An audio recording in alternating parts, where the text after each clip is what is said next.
seja bem-vinda para mais uma aula de hoje.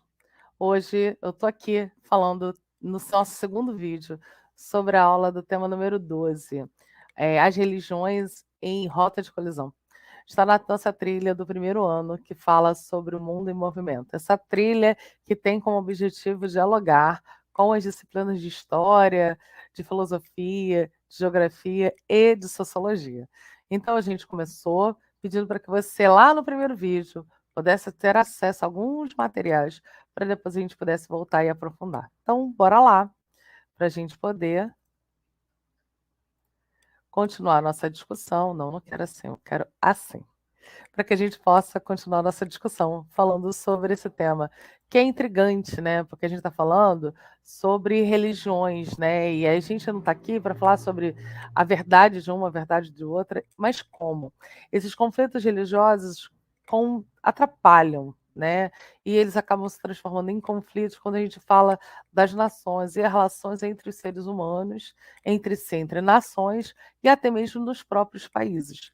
E a partir dessa discussão, é importante a gente pensar. O filme que foi sugerido que você pudesse assistir é um filme que fala sobre as cruzadas, né? E tem um vídeo do canal de Nerdologia que vai falar como é que foi a questão e quais foram as intenções políticas quando a gente começa a falar sobre o processo das cruzadas.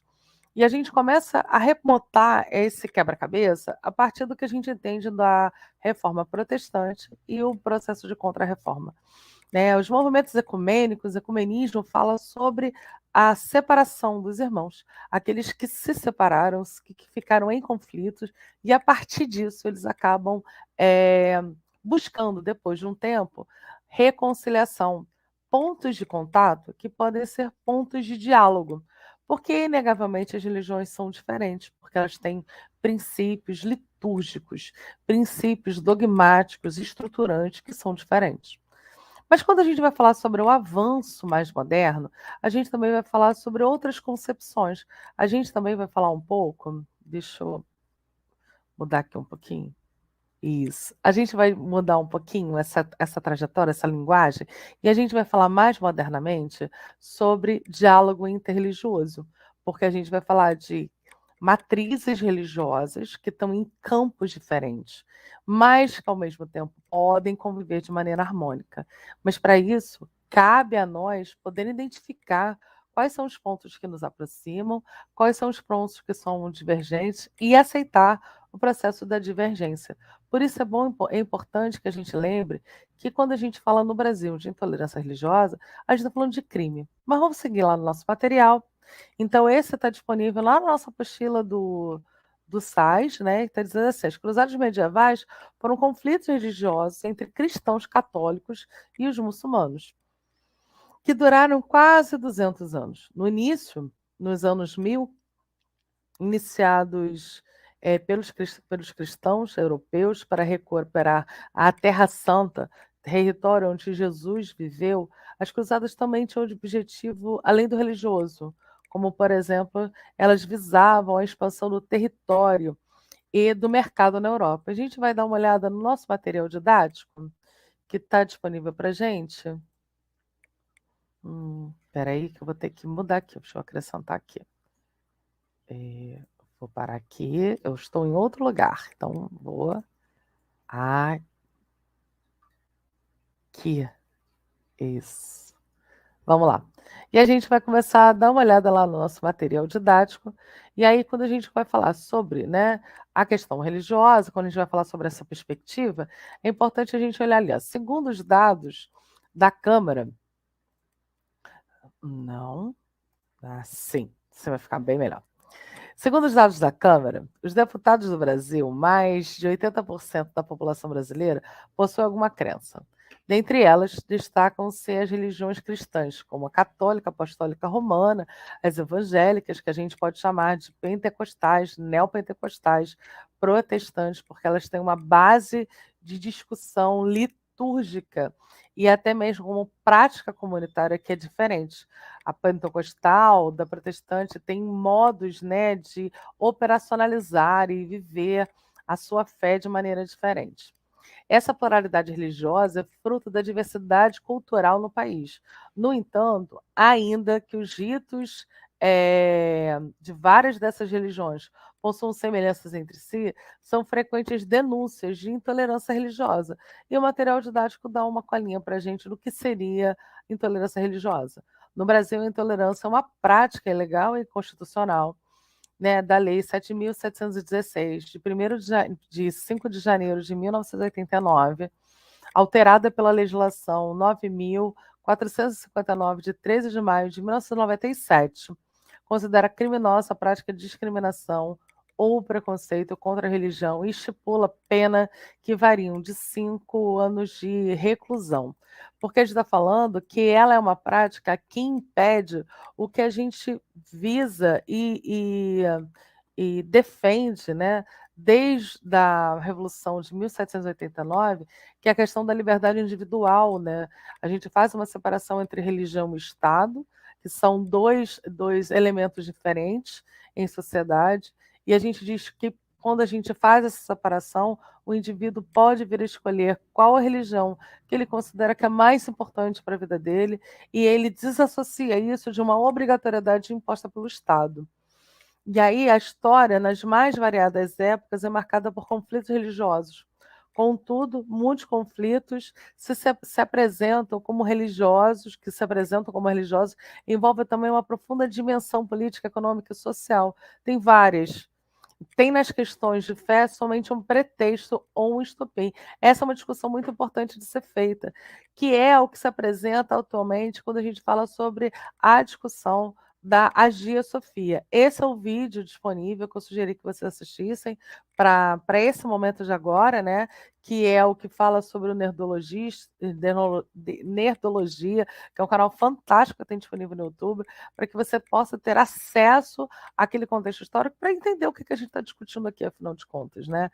Na mídia a gente vai ter essa discussão com relação à Hagia Sofia, né?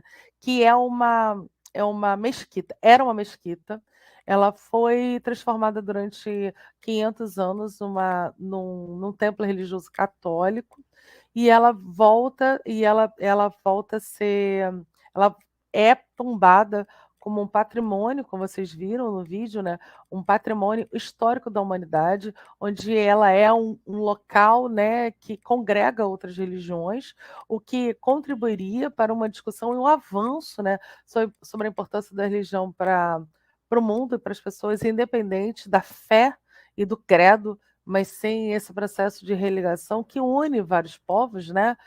Enquanto um fenômeno social que é importante ser estudado. Sociologia se detém muito para estudar a questão da fenomenologia, né, da questão religiosa, e que, por uma decisão, há pouco tempo, olha aqui, vai explicar para a gente, ó, em 1483, a magnífica Hagia Sofia habitou o imaginário dos conquistadores dispostos a imprimir nela sua marca.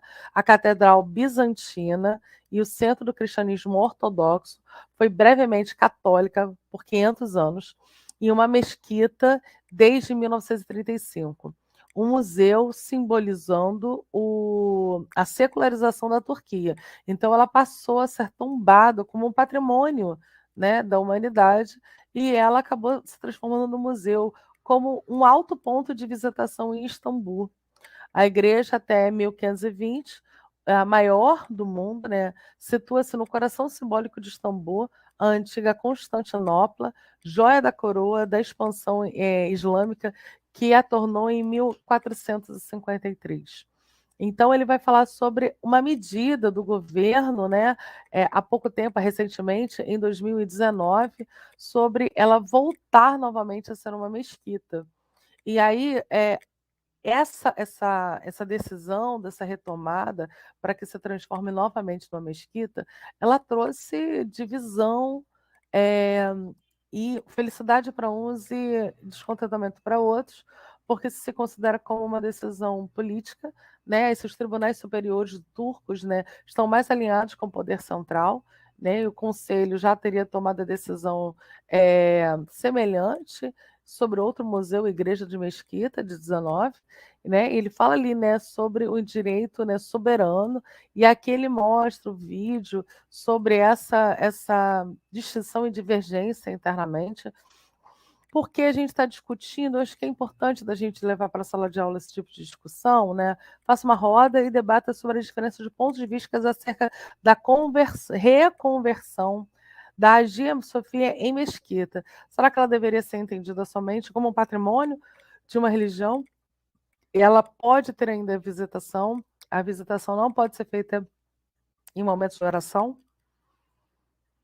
Desculpa, ela não pode ser feita em momentos de oração, mas ela poderia ser visitada, então isso descaracteriza, né, a questão de um museu que ficaria aberto para a visitação das pessoas enquanto patrimônio da humanidade, e aí a gente vai perceber o quanto que a intolerância religiosa ela tem uma discussão muito voltada para a questão, né, política, né. No Brasil, a gente tem um grupo grande de denominações religiosas, principalmente de matriz africana, que acabam sofrendo ataques, acabam e aí você limita a vivência cidadã de outros grupos, né, porque eles acabam discordando daquele modo de vida, e isso acaba infringindo diretamente no que a gente chama de liberdade individual. E aí eu vou apresentar ainda, eu acho que é um material que é importante da gente pensar quando a gente vai falar sobre Constituição, né. Então eu deixei aqui alguns pontos importantes para gente que a gente possa ter contato, isso aqui a gente já passou. Aqui, eu trouxe para vocês enquanto material de acréscimo, né, para nossa aula, é pensar que a Constituição Federal, brasileira, né, da República Federativa do Brasil, tem uma série de direitos e garantias individuais, coletivos e sociais, de nacionalidades e políticos, as garantias ali inseridas. Muitas delas existem, né, em constituições anteriores e representaram um marco na história. Então, eu acho que é importante a gente grifar que o 5º artigo da nossa Constituição fala que todos são iguais perante a lei, sem distinção de qualquer natureza, garantindo aos brasileiros e aos estrangeiros residentes no país a inviolabilidade do direito à vida, à liberdade, à igualdade, à segurança e à propriedade. Então, quando a gente fala sobre intolerância religiosa, a gente fala sobre invadir um determinado espaço, quebrar aquele espaço, depedrar ele, né, e impedir que o outro indivíduo viva sua fé da maneira como que ele acha adequado, a gente está impedindo, né, o direito de propriedade, de vivência plena dos indivíduos. E aí a gente precisa ainda continuar entendendo, né, e aí eu continuo ainda na questão da Constituição, ali no inciso 6º, né, é a inviolabilidade, a liberdade de consciência e de crença, sendo assegurado o livre exercício dos cultos religiosos e garantia na forma de lei a proteção aos locais de culto e suas liturgias. No seu inciso número 8, né, ninguém será privado de direitos por motivos de crença religiosa, de convicção filosófica ou política, salvo se as invocar para eximir-se de obrigação legal a todos impostos e recusar-se a cumprir uma prestação alternativa e fixadas em lei. E aí está falando que a gente tem uma segurança do direito do indivíduo exercer e fazer a sua escolha da sua liberdade individual, do seu plano de direito de cidadania. Já no Código Penal brasileiro, né, o artigo número 208, escarnecer de alguém publicamente por motivo de crença ou função religiosa, impedir ou perturbar a cerimônia ou prática de culto religioso, vilipendiar publicamente o ato ou objeto de culto religioso. Pena de reclusão de 1 a 3 anos de multa. E parágrafo único: se há emprego de violência, a penalidade aumenta de 1/3, sem prejuízo da correspondente à violência. Então, está falando que a vivência ampla da religião ela precisa ser assegurada por todos os indivíduos e sociedade. Deixa eu só fazer um ajuste aqui, que isso aqui não devia estar aqui. Pronto. E aí a gente precisa ter noção que quando a gente está falando da questão da violência, né, existe um cenário, existe um mapeamento quando a gente fala sobre as intolerâncias, né? A gente vai perceber aqui, ó, esse é um mapa que vai falar sobre o gráfico, né, estabelecido a partir de denúncias feitas do Disque Denúncia, do Disque 100, que está disponível, esse mapa está disponível no seu material didático, ele está dizendo ali, ó, é, 29,39%. A Umbanda é o grupo que maior sofre discriminação. Testemunho de Jeová, religiões de matriz africana, evangélica, espírita, católica, candomblé e as pessoas também com religiões diversas, né? Aqui a gente tem os agnósticos, né, os ateus e os sem religião, porque como o Estado ele garante o direito de escolha, cada indivíduo tem o direito de escolher ou não a sua fé e professar ou não a sua fé. E aqui a gente vai falar sobre os tipos de religião. Não esquece de você seguir lá no Alerta 31 e finalizar. A gente está na nossa reta final, falando sobre a importância da nossa trilha, que vai falar sobre a vivência plena da cidadania como a liberdade religiosa. Vou ficando por aqui. Espero que você tenha sido importante esse tema. Não esqueça de ler o seu material didático, se debruçar sobre o assunto. E antes que eu esqueça, eu já estava esquecendo. Deixa eu voltar aqui. Eu tenho três indicações importantes para você. Nós já tivemos, né, aqui, a primeira foi As Cruzadas, né? É até com o Orlando Bloom, maravilhoso esse filme. Mas eu vou indicar dois filmes mais antigos que são ótimos para falar sobre religião, que é a Elizabeth I, que vai falar sobre como ela chega até, não a Elizabeth que a gente teve contato, mas, né, a Elizabeth I, essa foi a Elizabeth II.